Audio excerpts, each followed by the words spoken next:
അള്ളാഹു പറയുന്നു, ഇന്നക ലമിനൽ മുർസലീൻ, തീർച്ചയായും നീ ദൈവദൂതന്മാരിൽ ഒരുവനാകുന്നു.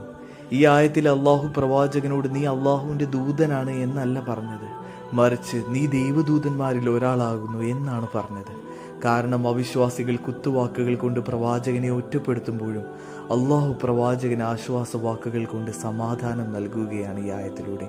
നീ ഒറ്റയ്ക്കല്ല, നീ ധാരാളം പ്രവാചകന്മാരിൽ ഒരാൾ കൂടിയാകുന്നു എന്ന ആശ്വാസവചനം അള്ളാഹു നബിക്ക് നൽകുന്നു. സാധാരണ നമുക്കൊരു മെസ്സേജ് ആക്സെപ്റ്റബിൾ ആവണമെങ്കിൽ രണ്ട് കാര്യങ്ങൾ അതിൽ നിർബന്ധമായും ഉണ്ടാകേണ്ടതുണ്ട്. ഒന്ന്, ആ മെസ്സേജ് ഒരു ന്യൂനതയും ഇല്ലാത്തതായിരിക്കണം. മറ്റൊന്ന്, അതൊരു വിശ്വസ്തതയുള്ള ഒരാളിൽ നിന്നാവണം. ഈ പറഞ്ഞ രണ്ട് പ്രത്യേകതകളും നമുക്ക് ഖുർആൻ്റെ അവതരണത്തിൽ കാണാൻ കഴിയും.